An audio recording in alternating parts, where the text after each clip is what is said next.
नमस्कार, डेली 24 भारत देख रहे हैं आप। मैं हूं आपके साथ साहिल धुलिया। बुलेटिन की शुरुआत करेंगे बड़ी खबर के साथ। पीएम मोदी के एआई वीडियो मामले में बड़ी कार्रवाई देखने को मिली है। मेटा इंडिया प्रमुख समेत कई लोगों पर केस दर्ज हुआ है। तेलंगाना साइबर क्राइम पुलिस ने जांच शुरू कर दी है और एआई और डीप फेक कंटेंट पर सख्ती बढ़ा दी गई है। तो प्रधानमंत्री नरेंद्र मोदी के एआई जनित और कथित रूप से आपत्तिजनक वीडियो प्रसारित होने के मामले में तेलंगाना साइबर क्राइम पुलिस ने बड़ी कार्रवाई की है।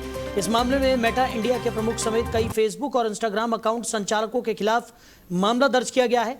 पुलिस का आरोप है कि सोशल मीडिया पर प्रधानमंत्री से जुड़े एआई जनित मॉर्फ्ड और आपत्तिजनक वीडियो और पोस्ट साझा किए गए, जिनकी अब जांच की जा रही है। शिकायत के आधार पर दर्ज एफआईआर में संबंधित सोशल मीडिया खातों की भूमिका के साथ साथ प्लेटफॉर्म की जवाबदेही की भी जांच की जाएगी। पुलिस का कहना है कि डिजिटल साक्ष्य जुटाए जा रहे हैं और यह पता लगाया जा रहा है कि कथित सामग्री किस तरह तैयार हुई और इसका प्रसार कैसे हुआ। फिलहाल मामले की जांच जारी है और संबंधित पक्षों से पूछताछ की प्रक्रिया भी आगे बढ़ाई जाएगी। हाल के दिनों में एआई और डीप फेक तकनीक के जरिए तैयार किए जा रहे वीडियोस को लेकर देश भर में चिंताएं बढ़ी हैं। इसी बीच ये कार्रवाई सोशल मीडिया प्लेटफॉर्म की जवाबदेही और एआई से तैयार भ्रामक सामग्री पर निगरानी को लेकर एक अहम कदम मानी जा रही है। उधर इस मामले पर मेटा की ओर से आधिकारिक प्रतिक्रिया का इंतजार किया जा रहा है। आगे बढ़ेंगे, रुक करेंगे अगली बड़ी खबर का। सेउटा बॉर्डर पर प्रवासियों का सैलाब देखने को मिला है। हजारों प्रवासी स्पेन में घुस गए। सीमा पर सेना और सुरक्षा को बढ़ा दिया गया है। हादसे में 9 लोगों की मौत हो गई है। स्पेन ने वापसी प्रक्रिया शुरू कर दी है। तो स्पेन के उत्तरी अफ्रीकी क्षेत्र सेउटा में एक बड़ा प्रवासी संकट सामने आया है। मोरक्को से हजारों प्रवासी समुद्र और सीमा की सुरक्षा बाढ़ पार कर स्पेन में दाखिल हो गए, जिससे सीमा क्षेत्र में अफरा तफरी का माहौल बन गया। शुरुआती रिपोर्ट्स के मुताबिक कुछ ही घंटों में करीब 2 से 3 हजार प्रवासी सेउटा पहुंच गए। इस दौरान हुए हादसों में कम से कम 9 लोगों की मौत की खबर है। हालात बिगड़ने के बाद स्पेन सरकार ने सीमा पर सुरक्षा बढ़ाने के लिए सेना और अतिरिक्त सुरक्षा बलों की तैनाती का फैसला किया है। राहत और बचाव एजेंसियां लगातार इलाके में अभियान चला रही हैं, जबकि स्थानीय प्रशासन ने इसे गंभीर मानवीय और सुरक्षा संकट बताया है।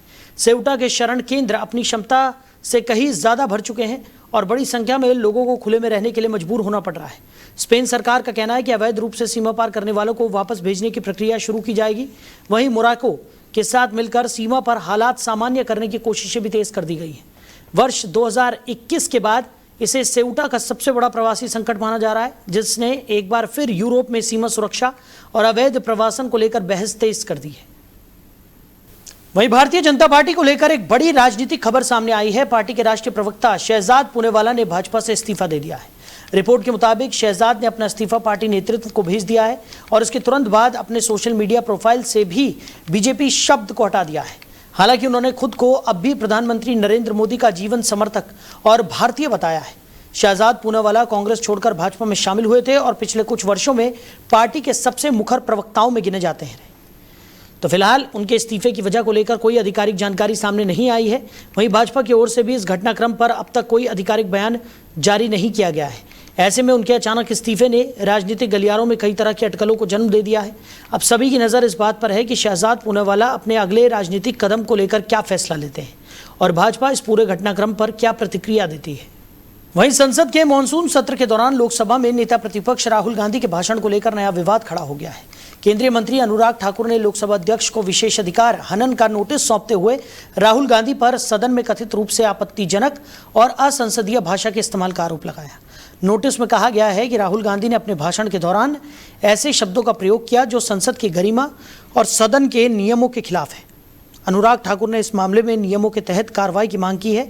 वहीं कांग्रेस की ओर से अभी तक इस विशेषाधिकार नोटिस पर कोई आधिकारिक प्रतिक्रिया सामने नहीं आई है। ये विवाद ऐसे समय में सामने आया जब संसद में नीट पेपर लीक, छात्र आंदोलन और कानून व्यवस्था जैसे मुद्दों पर सत्ता पक्ष और विपक्ष के बीच लगातार तीखी बहस चल रही है। अब राहुल गांधी के भाषण को लेकर दायर विशेषाधिकार नोटिस ने संसद की सियासत को और गरमा दिया है। अब इस मामले में आगे क्या फैसला होता है, इस पर भी सभी की नजरें टिकी हुई हैं। तो इसी खबर पर ज्यादा चर्चा के लिए हमारे मैनेजिंग एडिटर रमेश ठाकुर जी हमारे साथ जुड़ गए। रमेश जी, राहुल गांधी पर विशेषाधिकार नोटिस जारी किया गया है। अनुराग ठाकुर ने लोकसभा अध्यक्ष को इस बाबत पत्र लिखा। कैसे देख रहे हैं इस पूरे प्रकरण को आप? देखिए साहिल, मुझे लगता है कि पार्लियामेंट सेशन जो चल रहा है, जो पूरे दिन सुबह से शाम तक गतिरोध बना रहता है, और वो गतिरोध क्यों बना रहता है, चाहे उसमें पेपर लीक मामला हो या चंदा चोरी वाला मामला हो, तो इस तरीके के जो बड़े बड़े मुद्दे को लेके सरकार पूरी तरीके से घिरी पड़ी है और उनसे कोई जवाब देते तो बन नहीं रहा है। तो ऐसे में वो कुछ ऐसा करना चाहते हैं कि जिससे ये जो मुद्दा है पूरा डाइवर्ट हो जाए। अब राहुल गांधी पूरी तरीके से मुखर है, पूरा देश देख रहा है इस बात को लेके। अब वो पार्लियामेंट में आज जिस तरीके से उन्होंने पोस्टर जारी करे हैं कि 2 लोग गायब हैं, जिसमें प्रधानमंत्री मोदी जी का और अमित शाह जी का फोटो लगा के उन्होंने अपने ट्विटर हैंडल पे भी डाला है और सारे पेज पे उन्होंने भी डाला है, तो इससे मुझे लगता है कि सरकार और सरकार के लोग और ज्यादा बौखला गए हैं।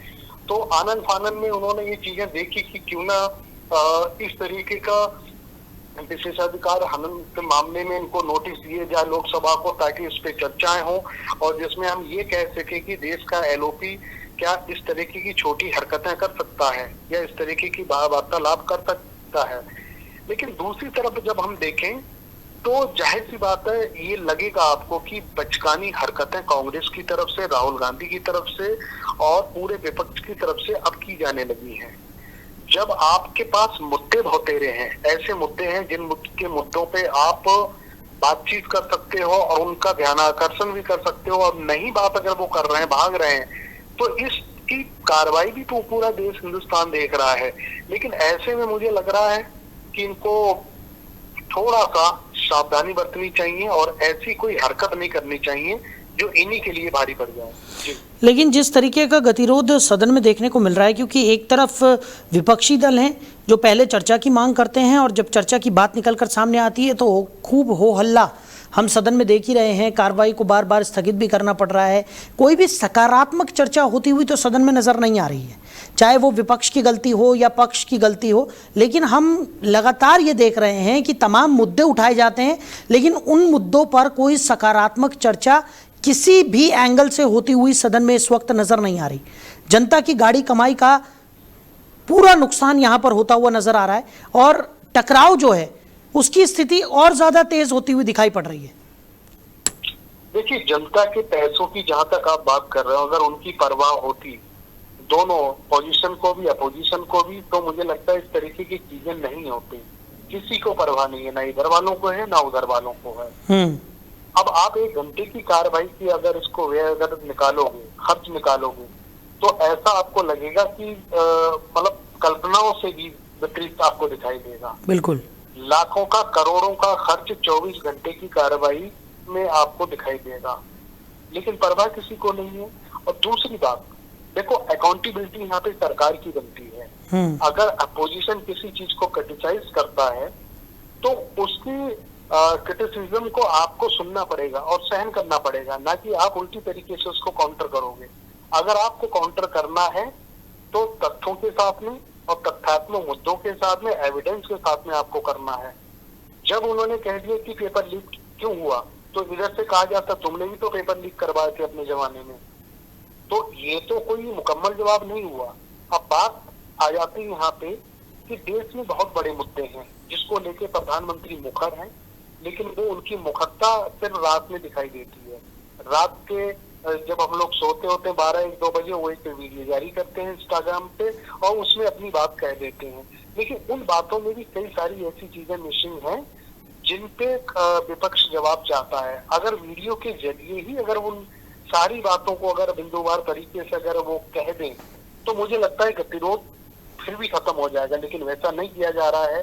अब बात आ जाती पार्लियामेंट में। पार्लियामेंट में एचएम का होना और पीएम का होना बहुत जरूरी होता है।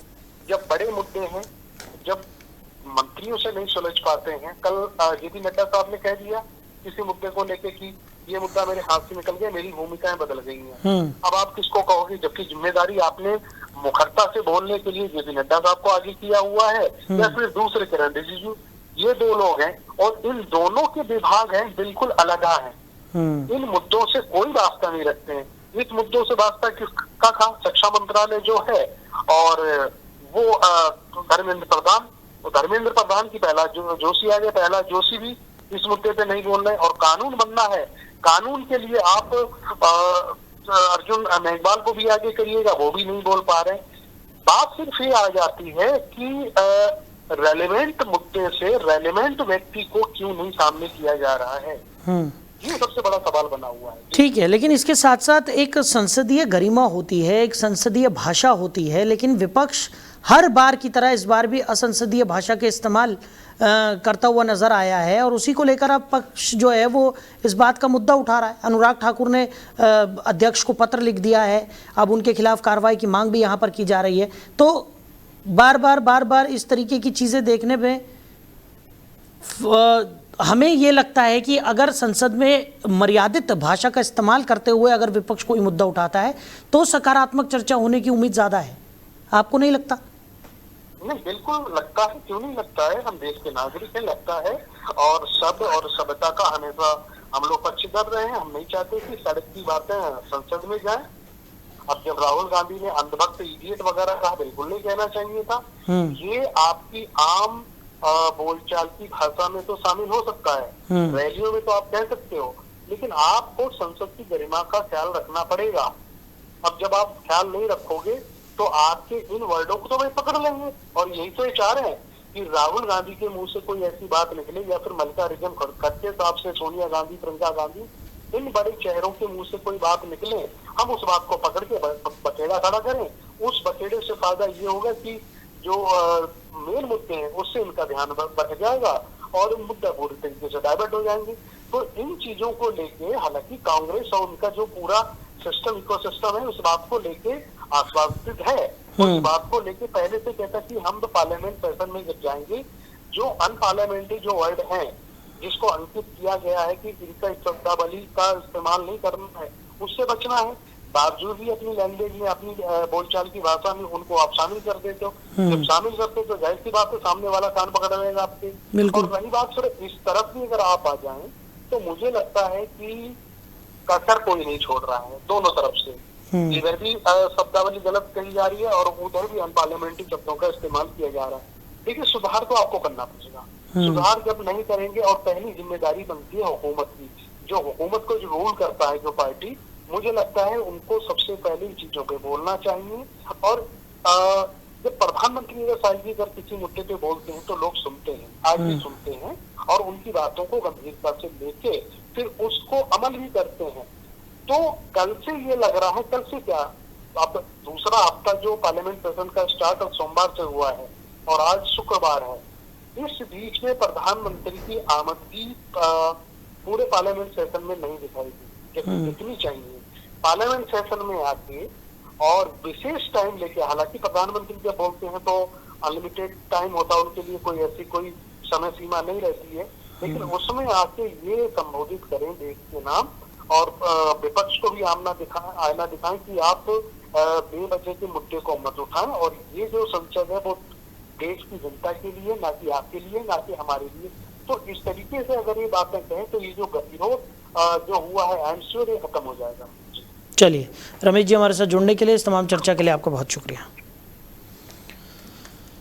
तो संसद में सियासी टकराव और तेज होता हुआ नजर आ रहा है। राहुल गांधी पर विशेषाधिकार नोटिस जारी किया गया है। अनुराग ठाकुर ने लोकसभा अध्यक्ष को इस बाबत पत्र लिखा था और असंसदीय भाषा के इस्तेमाल का आरोप लगाया था। वहीं छात्र प्रदर्शन पर पुलिस कार्रवाई को लेकर सियासी बयानबाजी तेज होती जा रही है। कांग्रेस नेता राहुल गांधी के बाद अब कॉकरोच जनता पार्टी के संस्थापक अभिजीत दीपके ने भी केंद्रीय गृह मंत्री अमित शाह के इस्तीफे की मांग की है। अभिजीत दीपके का आरोप है कि 20 जुलाई को दिल्ली में आयोजित संसद चलो छात्र मार्च के दौरान हुई पुलिस कार्रवाई लोकतांत्रिक मूल्यों के खिलाफ थी और इसकी जिम्मेदारी केंद्रीय गृह मंत्री को लेनी चाहिए। उन्होंने दावा किया कि छात्रों पर हुई कार्रवाई को लेकर सरकार जवाबदेही से बच नहीं सकती। दीपके ने यह भी आरोप लगाया कि छात्रों की आवाज दबाने के लिए पुलिस का इस्तेमाल किया गया। वहीं सरकार की ओर से इन आरोपों पर फिलहाल कोई आधिकारिक प्रतिक्रिया सामने नहीं आई है। इससे पहले राहुल गांधी भी संसद और उसके बाहर छात्र प्रदर्शन पर हुई पुलिस कार्रवाई को लेकर केंद्र सरकार और गृह मंत्री अमित शाह पर सवाल उठा चुके हैं। इस मुद्दे को लेकर राजनीतिक माहौल लगातार गर्माता जा रहा है और विपक्ष सरकार को घेरने में जुटा है। उधर इस पूरे घटनाक्रम को लेकर विभिन्न राजनीतिक दलों की ओर से अलग अलग प्रतिक्रियाएं भी सामने आ रही हैं, जबकि छात्र संगठनों ने भी मामले की निष्पक्ष जांच की मांग उठाई है। आरोप प्रत्यारोप के बीच ये मुद्दा राष्ट्रीय राजनीति में चर्चाओं का विषय बना हुआ है। वहीं छत्तीसगढ़ के मुख्यमंत्री विष्णुदेव साय आज नई दिल्ली में प्रधानमंत्री नरेंद्र मोदी और केंद्रीय गृह मंत्री अमित शाह से मुलाकात करेंगे। इस अहम बैठक में राज्य के विकास, नक्सलवाद से मुक्त हुए बस्तर क्षेत्र के पुनर्विकास और केंद्र की विभिन्न परियोजनाओं पर विस्तार से चर्चा होने की संभावना है। जानकारी के मुताबिक मुख्यमंत्री बस्तर के लिए तैयार किए गए विकास रोड मैप को प्रधानमंत्री और गृह मंत्री के सामने रखेंगे। इस रोड मैप में सड़क, रेल, स्वास्थ्य, शिक्षा, उद्योग, पर्यटन और स्थानीय युवाओं के लिए रोजगार के अवसर बढ़ाने पर विशेष जोर रहेगा। हाल ही में नक्सल प्रभावित क्षेत्रों में सुरक्षा हालातों में सुधार के बाद अब सरकार का फोकस विकास और आधारभूत ढांचे को मजबूत करने पर है।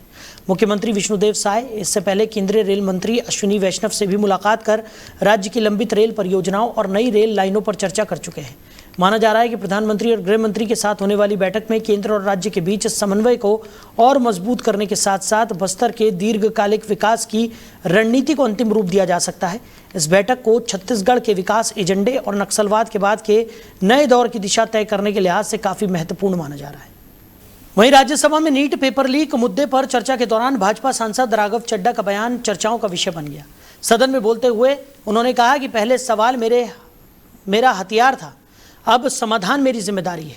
जब मैं विपक्ष में बैठता था तो सवाल उठाना मेरा काम था, लेकिन आज ट्रेजरी बेंच पर हूं तो समाधान देना मेरी जिम्मेदारी है। उन्होंने कहा कि देश के युवाओं का विश्वास बनाए रखना सरकार की प्राथमिकता है और परीक्षा प्रणाली को पारदर्शी और भरोसेमंद बनाने के लिए सरकार लगातार कदम उठा रही है। राघव चड्ढा ने कहा कि पेपर लीक जैसी घटनाएं लाखों मेहनती छात्रों के भविष्य के साथ खिलवाड़ हैं और ऐसे मामलों में दोषियों के खिलाफ सख्त कार्रवाई होनी चाहिए। उन्होंने सरकार की तरफ से परीक्षा व्यवस्था को मजबूत बनाने और पेपर लीक रोकने के लिए लाए गए कानूनी प्रावधानों का भी जिक्र किया।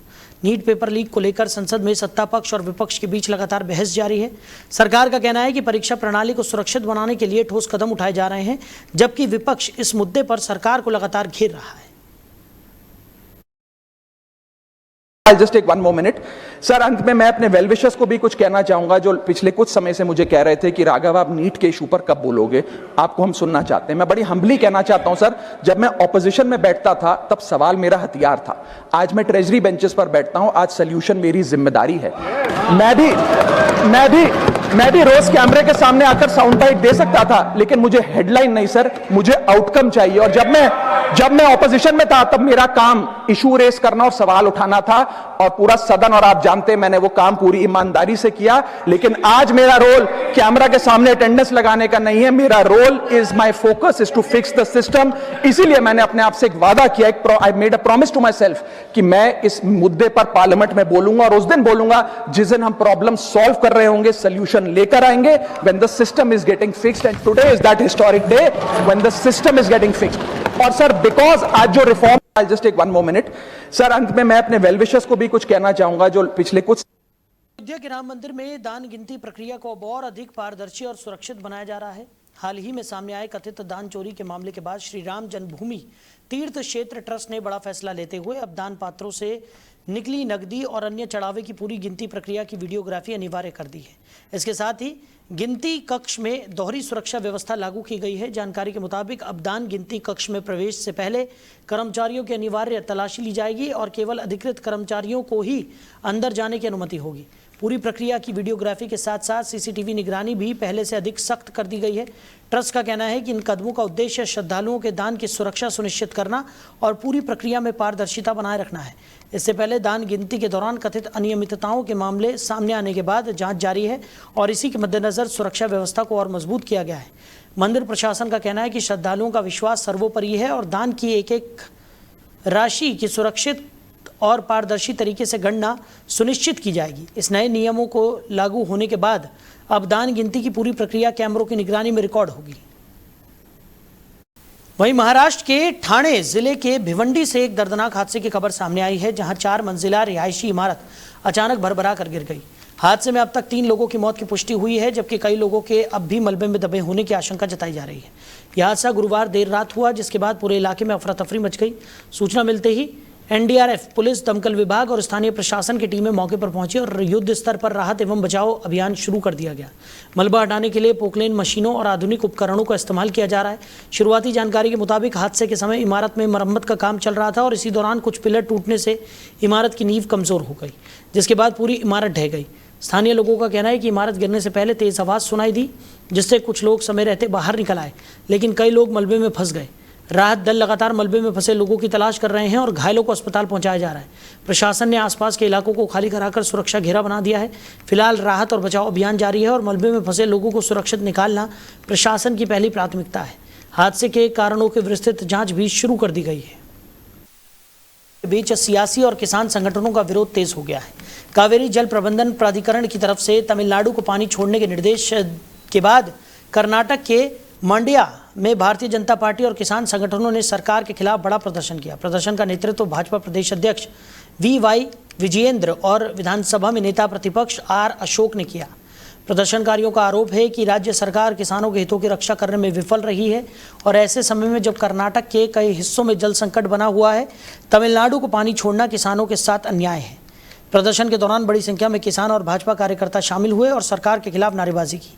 इससे पहले कावेरी जल प्रबंधन प्राधिकरण ने कर्नाटक को अगले 15 दिनों तक प्रतिदिन 3,500 क्यूसेक पानी तमिलनाडु छोड़ने का निर्देश दिया था। इसी फैसले के विरोध में राज्य के कई हिस्सों में किसान संगठन भी आंदोलन कर रहे हैं। दूसरी ओर राज्य सरकार का कहना है कि वो कानूनी और संवैधानिक दायित्वों के तहत आगे की कार्रवाई कर रही है।